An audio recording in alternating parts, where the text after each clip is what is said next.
வணக்கம். புதுவை மற்றும் அதனை சுற்றியுள்ள பகுதிகளில் நடைபெற்ற பல்வேறு நிகழ்வுகளை விரிவாக காண்பதற்கு முன்பு தலைப்புச் செய்திகளை காண்போம். இரண்டாவது முறையாக பாண்டிச்சேரி பிரீமியர் லீக் கோலாகல தொடக்கம். 6 அணிகள் பங்கேற்பு. மதிமுக நிர்வாகிகள் ஆலோசனை கூட்டம். திருச்சியில் நடைபெறும் பேரறிஞர் அண்ணா மாநாட்டில் திரளாக பங்கேற்பது என முடிவு. இனி விரிவான செய்திகள். சீகம் மைதானத்தில் இரண்டாவது முறையாக பாண்டிச்சேரி பிரீமியர் லீக் கோலாகலமாக தொடங்கியது. புதுச்சேரியில் ஸ்ரீராம் கேபிட்டல் வழங்கும் பாண்டிச்சேரி பிரீமியர் லீக்கின் இரண்டாவது சீசன் பாண்டிச்சேரி சீகம் மைதானத்தில் கோலாகலமாக தொடங்கியது. ஸ்ரீராம் கேபிட்டல் குழும அதிகாரி ராஜேஷ் சந்திரமௌலி கலந்து கொண்டு சிறப்பித்தார். இந்த விழாவில் பாண்டிச்சேரி கிரிக்கெட் சங்கத்தின் மூத்த அதிகாரிகள் மற்றும் நிர்வாகிகள் பலர் கலந்து கொண்டனர். 6 அணிகள் பங்கேற்று விளையாடும் இந்த தொடரில் 34 போட்டிகள் நடைபெற உள்ளன. நேற்று தொடங்கிய இரண்டாவது சீசன் ஜூலை 27ஆம் தேதி வரை நடைபெற உள்ளது. இந்த தொடரில் பாண்டிச்சேரி, காரைக்கால், ஏனாம் மற்றும் மாஹே ஆகிய பகுதிகளை சேர்ந்த திறமையான வீரர்கள் பங்கேற்று விளையாட உள்ளனர். தொடக்க ஆட்டத்தில் ஊசுடு அகாட் வாரியர்ஸ் மற்றும் ரூபி ஒயிட் டவுன் லெஜெண்ட்ஸ் ஆகிய அணிகள் மோதின. ஒவ்வொரு அணியும் மற்ற அணிகளுடன் 2 முறை மோதும் நிலையில் முதல் 4 இடங்களை பிடிக்கும் அணிகள் பிளே ஆஃப் சுற்றுக்கு தகுதி பெறும் என்பது குறிப்பிடத்தக்கது. மாஹே மேகலோ ஸ்ட்ரைக்கர்ஸ் அணி நடப்பு சாம்பியனாக திகழ்கிறது. போட்டிகள் அனைத்தும் ஸ்டார் ஸ்போர்ட்ஸ் ஸ்கேல் மற்றும் பான்கோட் ஆகியவற்றில் நேரடியாக ஒளிபரப்பு செய்யப்படுகிறது. திருபுவனை தொகுதிக்குட்பட்ட திருவண்டார்கோவில் புதுநகர் காலனியில் 78 லட்சம் ரூபாய் செலவில் உள் வீதிகளை மேம்படுத்தும் பணியை தொகுதியின் சட்டமன்ற உறுப்பினர் அங்காளன் தொடங்கி வைத்தார். புதுச்சேரி ஆதிதிராவிடர் மற்றும் பழங்குடியினர் நலத்துறையின் பரிந்துரையின் மூலம் ஆதிதிராவிடர் மற்றும் பழங்குடியினர் வரைநிலை மேம்பாட்டுக் கழகத்தின் சார்பில் திருவண்டார்கோவில் புதுநகர் காலனியில் 78 லட்சம் ரூபாய் செலவில் உள் வீதிகளை மேம்படுத்தும் பணிக்கான பூமி பூஜை நடைபெற்றது. விழாவிற்கு திருபுவனை தொகுதியின் சட்டமன்ற உறுப்பினர் அங்காளன் தலைமையேற்று பூமி பூஜை செய்து பணியினை தொடங்கி வைத்தார். விழாவிற்கு ஆதிதிராவிடர் மற்றும் பழங்குடியினர் நலத்துறை இயக்குநர் இளங்கோவன், பாட்கோ செயற்பொறியாளர் பக்தவச்சலம், மண்ணாடிப்பட்டு கொம்யூன் பஞ்சாயத்து ஆணையர் எழில்ராஜன், பாட்கோ இளநிலை பொறியாளர் திருவருட் செல்வன் ஆகியோர் முன்னிலை வகித்தனர். கொம்யூன் பஞ்சாயத்து உதவி பொறியாளர் மல்லிகார்ஜுனன், இளநிலை பொறியாளர் பாஸ்கரன், ஒப்பந்ததாரர் மனோகரன் மற்றும் கிராம பொதுமக்கள், சட்டமன்ற உறுப்பினரின் ஆதரவாளர்கள் உட்பட பலர் விழாவில் கலந்து கொண்டனர். புதுச்சேரியில் நடைபெற்ற புதுச்சேரி மாநில மறுமலர்ச்சி திராவிட முன்னேற்ற கழகத்தின் நிர்வாகிகளின் ஆலோசனை கூட்டம் நடைபெற்றது. புதுச்சேரி மாநில மறுமலர்ச்சி திராவிட முன்னேற்ற கழகத்தின் நிர்வாகிகள் ஆலோசனை கூட்டம் உருளையன்பேட்டையில் உள்ள சரஸ்வதி கலைக்கூடத்தில் அவைத் தலைவர் செல்வராஜ் தலைமையில் நடைபெற்றது. மாநில கழக செயலாளர் ஹேமா பாண்டுரங்கன், பொருளாளர் சந்தோஷ்குமார், மாநில துணை செயலாளர்கள் கலைவாணன், ராமசேகர், மூர்த்தி, எலிசபெத் மற்றும் தலைமை செயற்குழு உறுப்பினர்கள், பொதுக்குழு உறுப்பினர்கள், தொகுதி கழக செயலாளர்கள், அணி நிர்வாகிகள் கலந்து கொண்டனர். கூட்டத்தில் ஹேமா பாண்டுரங்கம் புதுச்சேரி மாநில கழக செயலாளராகவும் ஏனைய நிர்வாகிகளையும் தேர்வு செய்தவைக்கு கழகத்தின் பொதுச் செயலாளர் வைகோ, முதன்மை செயலாளர் துரை வைகோ ஆகியோருக்கு இக்கூட்டம் நன்றியை தெரிவித்துக் கொள்கிறது என்றும், திருச்சியில் செப்டம்பர் 15ஆம் தேதி நடைபெறவுள்ள பேரறிஞர் அண்ணாவின் 117வது பிறந்தநாள் மாநாடு தொடர்பாக புதுவை முழுவதும் சுவர் விளம்பரங்களை செய்திடவும் மாநாட்டிற்கு மாநில செயலாளர் ஹேமா பாண்டுரங்கன் அவர்களின் தலைமையில் அனைவரும் கலந்து கொள்வதென இக்கூட்டத்தில் முடிவு செய்யப்பட்டது. மேலும் புதுச்சேரி பிஆர்டிசியில் கடந்த 11 ஆண்டுகளாக பணியாற்றும் ஊழியர்கள் பணி நிரந்தரம் செய்ய வேண்டியும் 7வது ஊதிய குழுவின் பரிந்துரையை அமல்படுத்த வேண்டி மாநில அரசை வலியுறுத்தி கேட்டுக்கொள்வதாகவும், புதுச்சேரி அனைத்து தொழிற்சங்கம் சார்பில் மத்திய அரசுக்கு எதிராக 21 அம்ச கோரிக்கைகளை முன்வைத்து எதிர்வரும் 9ஆம் தேதி நடைபெற இருக்கும் முழு அடைப்பு போராட்டம் வெற்றி பெற அனைத்து வணிகர்கள் மற்றும் வியாபாரிகள் முழு ஒத்துழைப்பு தர வேண்டும். இளைஞர்கள் போதைப் பொருளுக்கு அடிமையாகி சீரழிந்து கொண்டிருக்கும் இந்த அபாய சூழலில் வெளி மாநில சொகுசு சூதாட்ட கப்பலை இந்த மாநிலத்திற்கு கொண்டு வந்து மீனவர்களின் வாழ்வாதாரத்தை கபலீகரம் செய்யும் மாநில அரசின் போக்கு மிகவும் கவலைக்குரியது. ஆதலால் சொகுசு சூதாட்ட கப்பலை திரும்ப பெற வேண்டும் உள்ளிட்ட பல்வேறு தீர்மானங்கள் நிறைவேற்றப்பட்டன. புதுச்சேரி திருபுவனை தொகுதிக்குட்பட்ட சன்னியாசிக்குப்பம் கிராமத்தில் 74.39 லட்சம் ரூபாய் செலவில் சிமெண்ட் சாலைகளையும் மற்றும் எல் வடிவ வாய்க்கால்களையும் மேம்படுத்தும் பணியை தொகுதியின் சட்டமன்ற உறுப்பினர் அங்காளன் தொடங்கி வைத்தார். புதுச்சேரி அரசு பொதுப்பணித்துறை கட்டிடங்கள் மற்றும் சாலைகள் வடக்கு கோட்டத்தின் சார்பில் திருபுவனை தொகுதிக்குட்பட்ட சன்னியாசிக்குப்பம் கிராமத்தில் அமைந்துள்ள பிடாரிக்குப்பம் காலனியில் சேதமடைந்த சிமெண்ட் சாலைகள் மற்றும் எல் வடிவ வாய்க்கால்களையும் சிமெண்ட் கான்கிரீட்டால் மேம்படுத்துவதற்கான பூமி பூஜை விழா நடைபெற்றது. விழாவிற்கு திருபுவனை தொகுதியின் சட்டமன்ற உறுப்பினர் அங்காளன் தலைமையேற்று பூமி பூஜை செய்து பணியை தொடங்கி வைத்தார். விழாவிற்கு புதுச்சேரி பொதுப்பணித்துறை கட்டிடங்கள் மற்றும் சாலைகள் வடக்கு கோட்ட செயற்பொறியாளர் கண்ணன், உதவி பொறியாளர் சீனிவாசராவ், மண்ணாடிப்பட்டு கொம்யூன் பஞ்சாயத்து ஆணையர் எழில்ராஜன் ஆகியோர் முன்னிலை வகித்தனர். உதவி பொறியாளர் மல்லிகார்ஜுனன், இளநிலை பொறியாளர்கள் தேவேந்திரன், கிருபாகரன், பாஸ்கரன் மற்றும் கிராம பொதுமக்கள், சட்டமன்ற உறுப்பினரின் ஆதரவாளர்கள் உட்பட பலர் கலந்து கொண்டனர்.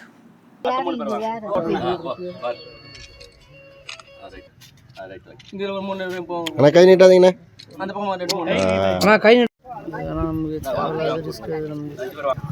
உள்ள போனதுக்கு அப்புறம் சொல்றாங்க அந்த வாசி பரவாயில்ல.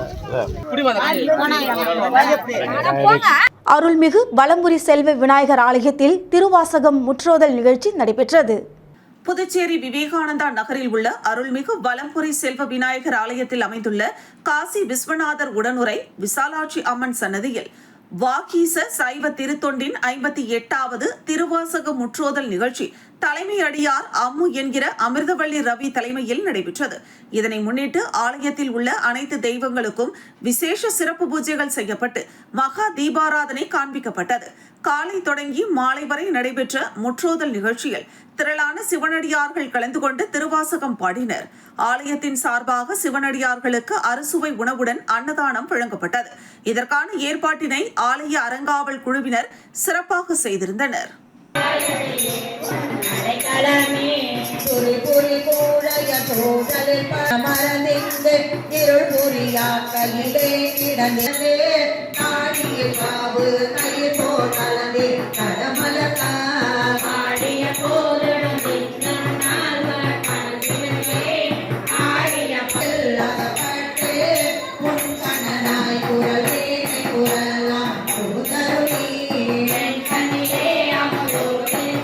திருக்காஞ்சி ஸ்ரீ கங்க வராக நதீஸ்வரர் தேவஸ்தான வளாகத்தில் அமைந்துள்ள அருள்மிகு ஸ்ரீ சதாசிவ மூர்த்தி திருக்கோவிலுக்கு கருங்கல் வாசக்கல் வைத்தல் நிகழ்ச்சியில் திரளான பக்தர்கள் கலந்து கொண்டு சுவாமி தரிசனம் செய்தனர்.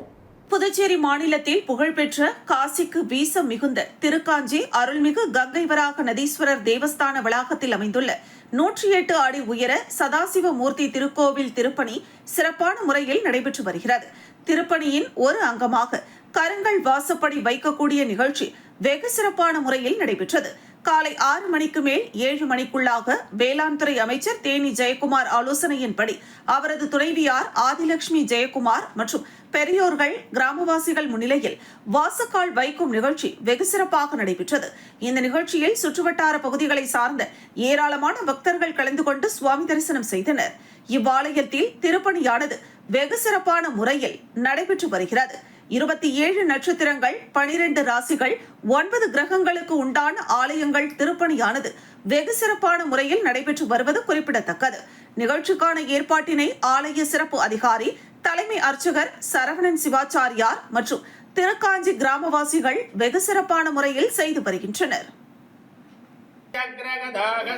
महालक्ष्मी नमोस्तुते गरुडारूढ महालक्ष्मी नमोस्तुते महालक्ष्मीका गीनं सर्वमंगल मांगल्ये सर्वांगे गौरी नारायणी नमोस्तुते महालक्ष्मीका नमः सर्वमंगल जीवं दर्शयामि मनोमणिका समेत सदा शिवमूर्ति महावे नूतन द्वार प्रतिष्ठा महोत्सवः महान तोरण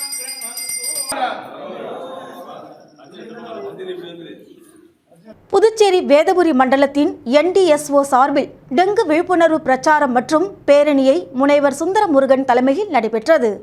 புதுச்சேரி அரசு நலவழித்துறை முருங்கம்பாக்கம் அரசு ஆரம்ப சுகாதார நிலையத்துடன் இணைந்து புதுச்சேரி வேதபுரி மண்டல NDSO அமைப்பு, புதுச்சேரியின் பிற தொண்டு நிறுவனங்கள் மற்றும் புதுச்சேரி இந்திராணி செவிலியர் கல்லூரி ஆகியவை டெங்கு விழிப்புணர்வு பிரச்சாரம் பேரணி மற்றும் கலை நிகழ்ச்சிகளை நடத்தின. இதன் மூலம் புதுச்சேரியில் டெங்கு நோய் பரவாமல் இருப்பதற்கான வழிமுறைகள் பிரச்சாரத்தில் பொதுமக்களுக்கு தெரிவிக்கப்பட்டன. இந்த நிகழ்ச்சிக்கு அபயம் தொண்டு நிறுவனம், புதுச்சேரி ஆண்டவர் அறக்கட்டளை மற்றும் திருச்சிற்றம்பலத்தில் இயங்கி வரும் மைல்ஸ்டோன் சமுதாய கல்லூரி உதவியுடன் ஆதரவும் நல்கின. விழாவில் அபயம் தொண்டு நிறுவனத்தின் நிறுவனர் முனைவர் சுந்தர முருகன் சிறப்பு விருந்தினராக கலந்து கொண்டு டெங்கு விழிப்புணர்வு பிரச்சாரத்தை தொடங்கி வைத்து உரையாற்றினார். முருங்கம்பாக்கம் அரசு ஆரம்ப சுகாதார நிலையத்தில் மருத்துவர் மக்களிடையே விழிப்புணர்வு உரையாற்றினார்.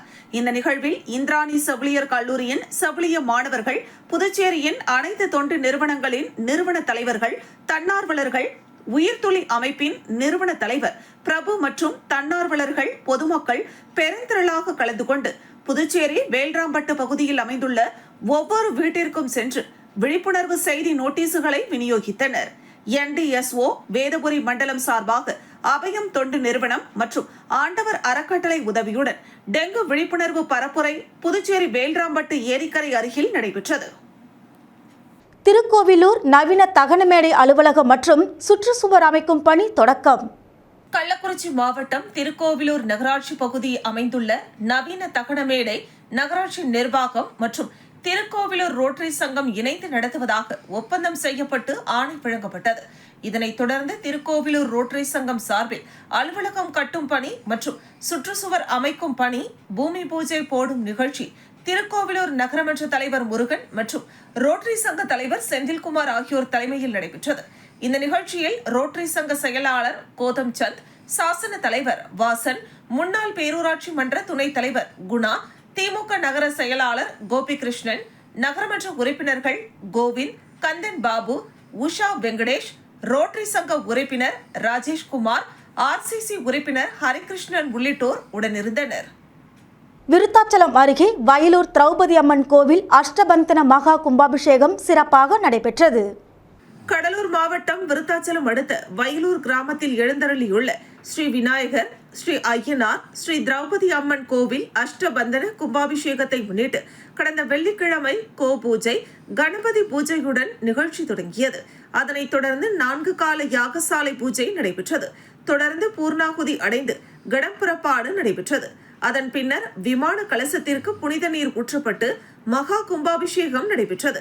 பின்னர் மக்கள் மீது புனித நீர் தெளிக்கப்பட்டது. இதில் சுற்றுவட்டார கிராம பகுதியில் இருந்து 500க்கும் மேற்பட்ட பக்தர்கள் கலந்து கொண்டனர். பெண்ணாடம் அருகே திமுக அரசின் 4 ஆண்டு கால சாதனை விளக்க தெருமுனை பிரச்சார பொதுக்கூட்டம் நடைபெற்றது. கடலூர் மாவட்டம் பெண்ணாடம் அருகே உள்ள அருகேரி ஊராட்சியில் தமிழக முன்னாள் முதலமைச்சர் கலைஞர் அவர்களின் 102வது பிறந்த நாளை முன்னிட்டு திமுக அரசின் 4 ஆண்டு கால சாதனை விளக்க தெருமுனை பிரச்சார பொதுக்கூட்டம் நல்லூர் தெற்கு ஒன்றிய செயலாளர் சிவ தியாகராஜன் செம்பையன் தலைமையில் நடைபெற்றது. இதில் சிறப்பு அழைப்பாளர்களாக திமுக தலைமை கழக பேச்சாளர் தமிழ் சாதிக், இளம் பேச்சாளர் ஷாபனா மரியம் பிவி ஆகியோர் கலந்து கொண்டு தமிழ்நாட்டின் வளர்ச்சியையும் நாட்டு மக்களின் அடிப்படை தேவைகளை புரிந்து 90% நிறைவேற்றி எல்லோருக்கும் எல்லாம் என்ற நல்லாட்சி நடைபெற்று வருகிறது. இதுபோல் மக்களின் அடிப்படை தேவைகளை அறிந்து முழுவதுமாக நிறைவேற்றும் ஆட்சியாக இந்த திராவிட மாடல் ஆட்சி நடைபெற்று வருவதை எண்ணி பார்ப்பதுடன் மற்றவர்களிடம் எடுத்து கூறி ஓரணியில் தமிழ்நாடு என நாம் ஒன்று திரள வேண்டும். திமுகவின் 4 ஆண்டு கால சாதனைகளை விளக்கி பேசினர். இதில் நல்லூர் தெற்கு ஒன்றிய திமுக அனைத்து நிலைய பொறுப்பாளர்கள் மற்றும் இளைஞரணி பொறுப்பாளர்கள் என ஏராளமானோர் கலந்து கொண்டனர். ஒன்னை ஏற்படுத்தியது முத்தமிழ் அறிஞர் டாக்டர் கலைஞர் ஐயா அவர்கள். ஆனா இப்ப இருக்கிற நம்ம ஒன்றிய அரசு என்ன செய்யுதுன்னு தெரியுமா? சொன்னா நீங்க கடைசியில நீங்க என்ன. நல்லூர் வடக்கு ஒன்றிய திமுக சார்பில் உறுப்பினர் சேர்க்கை ஆலோசனை மற்றும் நிர்வாகிகள் பயிற்சி முகாம் நடைபெற்றது. கடலூர் மாவட்டம் வேப்பூர் அடுத்துள்ள நல்லூரில் உள்ள சாந்தி திருமண மண்டபத்தில் நல்லூர் வடக்கு ஒன்றிய திமுக சார்பில் ஓரணியில் தமிழ்நாடு உறுப்பினர் சேர்க்கை முகாம் மற்றும் பாகநிலை முகவர்கள் ஆலோசனை, பூத் டிஜிட்டல் ஏஜென்ட் நிர்வாகிகள் பயிற்சி கூட்டம் ஒன்றிய கழக செயலாளரும் தலைமை செயற்குழு உறுப்பினருமான பாவாடை கோவிந்தசாமி தலைமையில் நடைபெற்றது. நிகழ்ச்சியில் கடலூர் மேற்கு மாவட்ட தகவல் தொழில்நுட்ப அணி துணை அமைப்பாளர் அசோக்குமார் கலந்து கொண்டு நிர்வாகிகளுக்கு ஆலோசனை வழங்கினார். இதில் முன்னாள் மாவட்ட இளைஞரணி அமைப்பாளர் கருப்புசாமி, மாவட்ட கழக பிரதிநிதியும் முன்னாள் கவுன்சிலருமான நகர் சி சக்தி விநாயகம், ஒன்றிய பொருளாளர் வெங்கடாச்சலம், மாவட்ட பிரதிநிதி ஐவதுகுடி சேகர், ஒன்றிய துணை செயலாளர்கள் அன்புகுமரன், அண்ணாதுரை, மாரிமுத்தாள், குணா, மாவட்ட தொண்டரணி துணை அமைப்பாளர் ரகுநாதன், நெசவாளர் அணி சுப்பு, அன்பழகன், மகளிர் அணி ராஜேஸ்வரி, முன்னாள் கவுன்சிலர் மனோகரன், இளைஞரணி அமைப்பாளர் தனசேகரன், துணை அமைப்பாளர்கள் நகர் பாபு, வேப்பூர் குணசேகரன், ஒன்றிய பொறியாளர் அணி அமைப்பாளர் செந்தில்குமார், ஒன்றிய விளையாட்டு மேம்பாட்டு அணி மாரிமுத்து, தகவல் தொழில்நுட்ப அணி ராஜுவேல் மற்றும் துரைமுருகன், இளைஞரணி அமைப்பாளர் தனசேகரன், துணை அமைப்பாளர்கள் நகர் பாபு, வேப்பூர் குணசேகரன், சாக்ரட்டிஸ் மற்றும் கிளை நிர்வாகிகள், தொண்டர்கள் கலந்து கொண்டனர். அவரோட பேசணும், அவரோட உட்காந்து அந்த தெருவில் இந்த நேரம் உட்காந்து முதல் போட்டு எழுதிக்கலாம். ஒரு நோட்டு போட்டு குடும்பமாக சொன்னாங்கல்ல, ஒரு கிளை செயலாளர் தெருவாரியாக பார்த்தீங்கன்னா நீங்கள் இந்த எலெக்ஷனில் வேலை பார்த்து நீங்கள் செய்யறது எதிர்காலத்தில் உங்களுக்கு பலனை கொடுக்கும். இப்போ இன்னைக்கு நம்ம பொறுப்பாளராக இருக்கிற ஒருத்தர் முகையூர் ஊராட்சியில் புதிய உறுப்பினர் சேர்க்கையை முன்னாள் அமைச்சர் பொன்முடி தொடங்கி வைத்தார். விழுப்புரம் மாவட்டம் முகையூர் கிராமத்தில் ஓரணியில் தமிழ்நாடு என்கிற பெயரில் திமுகவிற்கு ஆன்லைன் மூலமாக உறுப்பினர் சேர்க்கும் நிகழ்ச்சியினை முன்னாள் அமைச்சரும் திருக்கோவிலூர் சட்டமன்ற உறுப்பினருமான பொன்முடி வீதி வீதியாக நடந்து சென்று ஒவ்வொரு வீடுகளிலும் அமர்ந்து உறுப்பினர் சேர்க்கையை தொடங்கி வைத்தார். இந்த நிகழ்வில் ஒன்றிய செயலாளர் லூயிஸ், மாவட்ட கவுன்சிலர் ராஜீவ்காந்தி உள்ளிட்டோர் உடனிருந்தனர். இந்த நிகழ்வின் போது ஒரு சில வீடுகளில் தங்களுக்கு மகளிர் உரிமை தொகை வரவில்லை என்று கூறிய போது வரும் 15ஆம் தேதி முதல் வீடுகளுக்கே சென்று மகளிர் உரிமை தொகை பெறுவதற்கான விண்ணப்பம் வழங்கப்படும் என்றும் அதை பூர்த்தி செய்து வழங்கினால் உடனடியாக தகுதி உடையவர்களுக்கு மகளிர் உரிமை தொகை வழங்குவதாக தமிழக முதலமைச்சர் அறிவித்துள்ளதாக குறிப்பிட்டார்.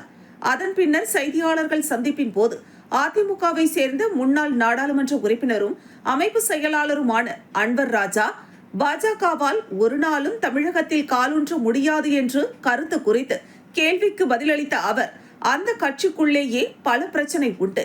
பாஜகவுடன் சேருவதை பல பேர் விரும்பவில்லை. இருப்பினும் ஏதோ அடிப்படையில் சேர்ந்து கொண்டு அவர்களுக்குள்ளேயே குழப்பம் வருகிறது. அதிமுகவில் உள்ள கிரெடிட்ஸ் அனைவரும் தளபதி ஸ்டாலின் செயல்பாடுகளைத்தான் வரவேற்கின்றனர். கண்டிப்பாக அதில் உள்ள 50% அதிகமான வாக்குகள் திமுகவிற்கு கிடைக்கும் என்பதில் எந்தவித சந்தேகமும் இல்லை என தெரிவித்தார். அதைத்தான் அன்வர் ராஜாவின் கூற்று நமக்கு தெரிவிப்பதாகவும் குறிப்பிட்டார். இருந்தாலும் இவர் ஏதோ எந்த காரணத்துக்காக நம்ம சொல்லிட்டு இருந்தோமோ அது உண்மைங்கிறது தெரிய வருது. அந்த அடிப்படையில் ஏதோ சேர்ந்துன்னா அவங்களுக்குள்ளேயே குழப்பம் இருக்குது. இதனால் அதிமுகவில் இருக்கிற கேடர்ஸ் பூரா நம்ம தலைவர் தளபதி அவர்களுடைய செயற்பாடுகளை தான் வரவேற்கிறார்கள். கண்டிப்பாக அதில் இருக்கிற 50% மேலான வாக்குகள் திராவிட முன்னேற்றக் கழகத்திற்கு கிடைக்கும் என்பதில் எந்த விதமான சந்தேகமும் கிடையாது. அதைத்தான் இன்றைக்கி அன்வர் ராஜாவினுடைய கூற்று நமக்கு தெரிவித்திருக்கிறது. சிறுபான்மை சமுதாயத்தை சார்ந்தவர்கள் அனைவரும் நம்முடைய தளபதி அவர்களைத்தான் ஏற்றுக்கொண்டிருக்கிறார்கள். அவர்தான் அந்த சிறுபான்மை மக்களுக்காக போராடக்கூடியவர். கிறிஸ்தவர்களாக இருந்தாலும் இஸ்லாமியர்களாக இருந்தாலும் அனைவருக்கும் குரல் கொடுக்கக்கூடிய ஒரு முதலமைச்சர் நம்முடைய தமிழக முதலமைச்சர் தளபதி என்பதிலே எந்த வேறுபட்ட கருத்தும் இல்லை என்பதை அதிமுகவிலே இருப்பவர்களே இன்று நிரூபித்திருக்கிறார்கள் என்பதுதான் அவர். பெண்ணாடத்தில் திமுக இளைஞரணி சார்பில் திமுக அரசின் 4 ஆண்டு கால சாதனை விளக்க தெருமுனை பிரச்சார பொதுக்கூட்டம் நடைபெற்றது. கடலூர் மாவட்டம் பெண்ணாடம் அம்பேத்கர் நகரில் தமிழக முன்னாள் முதலமைச்சர் கலைஞர் அவர்களின் 102வது பிறந்த நாளை முன்னிட்டு திமுக அரசின் 4 ஆண்டு கால சாதனை விளக்க தெருமுனை பிரச்சார பொதுக்கூட்டம் கடலூர் மேற்கு மாவட்டம் பெண்ணாடம் பேரூர் கழக திமுக இளைஞரணி சார்பில் அம்பேத்கர் நகரில் நடைபெற்றது. மாவட்ட இளைஞரணி அமைப்பாளர் பாரதிராஜா தலைமையில் நடைபெற்ற இந்த பிரச்சார கூட்டத்தில் சிறப்பு அழைப்பாளர்களாக திமுக தலைமை கழக பேச்சாளர் விஜய் ரத்னம், இளம் பேச்சாளர் செல்வமணி ஆகியோர் கலந்து கொண்டு தமிழ்நாட்டின் வளர்ச்சியையும் நாட்டு மக்களின் அடிப்படை தேவைகளை புரிந்து 90% நிறைவேற்றி எல்லோருக்கும் எல்லாம் என்ற நல்லாட்சி நடைபெற்று வருகிறது. இதுபோல் மக்களின் அடிப்படை தேவைகளை அறிந்து முழுவதுமாக நிறைவேற்றும் ஆட்சியாக இந்த திராவிட மாடல் ஆட்சி நடைபெற்று வருவதை எண்ணி பார்ப்பதுடன் மற்றவர்களிடம் எடுத்து கூறி ஓரணியில் தமிழ்நாடு என நாம் ஒன்று திரள வேண்டும். திமுகவின் 4 ஆண்டு கால சாதனைகளை விளக்கி பேசினர். இதில் இளைஞரணி துணை அமைப்பாளர்கள் சத்யமூர்த்தி, அசாருதீன், கார்த்திக், சிறுபான்மை மாவட்ட துணை அமைப்பாளர் கமல் பாஷா, வார்டு செயலாளர் செல்வராசு, அமைப்பு தலைவர் மனோகர், மாவட்ட பிரதிநிதி சுகுணா, துணை செயலாளர்கள் அந்தோணி, ஸ்டாலினி, கடலூர் மேற்கு மாவட்டம் உள்ளிட்ட திமுக இளைஞரணி அனைத்து நிலை பொறுப்பாளர்கள் ஏராளமானோர் கலந்து கொண்டனர். மயிலம் சட்டமன்ற தொகுதிக்குட்பட்ட நாட்டார் மங்கலத்தில் மக்களை காப்போம் தமிழகத்தை மீட்போம் சுற்றுப்பயணத்தில் அதிமுக பொதுச் செயலாளர் எடப்பாடி பழனிசாமி பங்கேற்பது தொடர்பான ஆலோசனைக் கூட்டம் நடைபெற்றது. அதிமுக பொதுச் செயலாளர் எடப்பாடி பழனிசாமி வருகிற 11ஆம் தேதி மயிலம் சட்டமன்ற தொகுதிக்குட்பட்ட நாட்டார் மங்கலத்தில் மக்களை காப்போம் தமிழகத்தை மீட்போம் சுற்றுப்பயணத்தின் போது வரவேற்பு குறித்து திண்டிவனம் அடுத்த தீவனூரில் உள்ள தனியார் மண்டபத்தில் மயிலம் கிழக்கு மற்றும் மேற்கு ஒன்றிய நிர்வாகிகள், ஒலக்கூர் மேற்கு ஒன்றிய நிர்வாகிகளுடன் முன்னாள் அமைச்சர் சண்முகம் தலைமை தாங்கி ஆலோசனைக் கூட்டம் நடைபெற்றது. இதில் கழக அமைப்பு செயலாளர் செஞ்சி ராமச்சந்திரன், மயிலம் ஒன்றிய கழக செயலாளர்கள் விஜயன், சேகரன், ஒலக்கூர் மேற்கு ஒன்றிய கழக செயலாளர் கிருஷ்ணமூர்த்தி, மாநில நிர்வாகி சிவன், மாவட்ட நிர்வாகிகள் பாஸ்கரன், கோகுல்ராஜ், வழக்கறிஞர் பிரிவு தொகுதி செயலாளர் சம்பத் ஆகியோர் முன்னிலை வகித்தனர். இக்கூட்டத்தில் ஒன்றிய நிர்வாகிகள், சார்பணி நிர்வாகிகள் பெருந்திரளாக கலந்து கொண்டனர். பெண்ணாடத்தில் இந்து அறநிலைத்துறை கட்டுப்பாட்டில் இயங்கி வரும் கிழக்கு பகுதி எல்லையம்மன் கோவிலை தனிநபர் ஒருவர் ஆக்கிரமித்து வருபவர் மீதும் அவருக்கு துணை போகும் கோவில் நிர்வாக செயல் அலுவலர் மீதும் உரிய நடவடிக்கை எடுக்க வேண்டும் என பொதுமக்கள் கோரிக்கை விடுத்துள்ளனர். கடலூர் மாவட்டம் திட்டக்குடி அருகே பெண்ணாடத்தில் இந்து அறநிலையத்துறை கட்டுப்பாட்டில் இயங்கி வரும் அருள்மிகு ஸ்ரீ எல்லையம்மன் திருக்கோவிலில் தொடர்ந்து பாரம்பரிய அறங்காவலர்கள்தான் கோவிலை பராமரித்து கோவில் கிரகங்கள் தூக்கி திருவிழாக்கள் நடத்தி வருவதாகவும், தற்போது பாரம்பரிய அறங்காவலர்கள் அனைவரும் இறந்ததால் அதில் கடைசியாக வாழ்ந்து வந்த ஜெயராமன் என்பவர் கோவிலை மிக சிறப்பாக வழிநடத்தி வந்ததாகவும், தற்போது அந்த வாரிசு அடிப்படையில் மற்ற பரம்பரை அறங்காவலர்களுக்கு கோவில் பணி நியமனம் வழங்காமல் வெளி மாவட்டத்தில் இருந்து தன்னுடைய குலதெய்வம் என்று கூறிக்கொண்டு வந்திருந்த சிவராமன் என்பவர் கோவிலை ஆக்கிரமித்து நான் தான் பரம்பரை அறங்காவலர் என்று கூறிக்கொண்டு அராஜகத்தில் ஈடுபடும் இவர் மீது பல குற்றச்சாட்டுகள் எழுந்துள்ள நிலையில் இதுகுறித்து கோவில் செயல் அலுவலரிடம் பொதுமக்கள் பலமுறை புகார் அளித்தும் அதற்கு எந்த ஒரு நடவடிக்கையும் எடுக்காமல் அலட்சிய போக்குடன் வருவதால் சிவராமனிடம் பணம் பெற்றுக் கொண்டுதான் அதிகாரிகள் அலட்சிய போக்குடன் விடுகிறார்களா என்றும் பல கோணங்களில் பொதுமக்கள் குற்றச்சாட்டு வைக்கின்றனர். தற்போது நடைபெறுகின்ற திருவிழாவிற்கு பரம்பரை அறங்காவலர்களுக்கு முன்னுரிமை வழங்க வேண்டும் என்றும் பலமுறை மனு அளித்தும் நடவடிக்கை எடுக்காமல் இருந்த அதிகாரிகள் மீது இந்த அறநிலையத்துறையினர் நடவடிக்கை எடுக்க வேண்டும் என்றும் பொதுமக்கள் கோரிக்கை வைத்துள்ளனர். இல்லையென்றால் திருவிழாவிற்கு பொதுமக்கள் ஒன்று கூடி முற்றுகை போராட்டம் நடத்தப் போவதாக எச்சரிக்கை விடுத்துள்ளனர். மதுராந்தகத்தில் இரட்டைமலை ஸ்ரீனிவாசனின் 166வது பிறந்தநாள் விழா நடைபெற்றது. செங்கல்பட்டு மாவட்டம் அச்சரப்பாக்கம் ஒன்றியம் கோழியாலம் கிராமத்தில் உள்ள திராவிடமணி தாத்தா ரெட்டமலை சீனிவாசன் அவர்களின் 166வது பிறந்தநாள் விழா விசிக அச்சரப்பாக்கம் வடக்கு ஒன்றிய செயலாளர் தயாநிதி தலைமையில் நடைபெற்றது.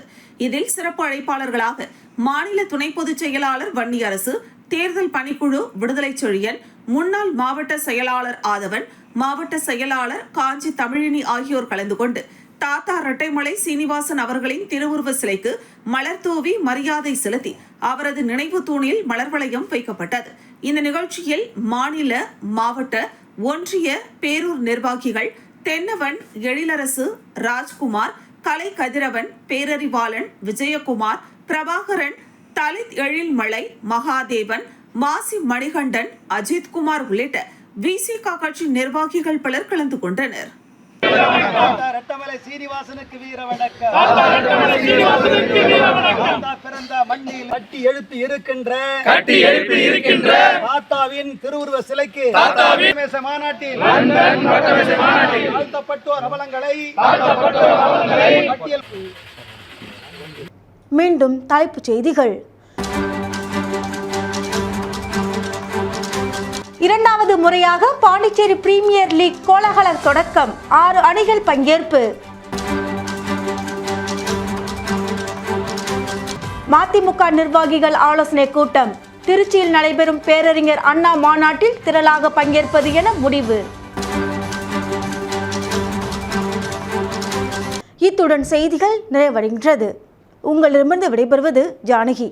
செய்திகளை உடனுக்குடன் தெரிந்து கொள்ள கமலா தொலைக்காட்சியின் சமூக வலைதளத்தை பின்பற்றவும். நன்றி, வணக்கம்.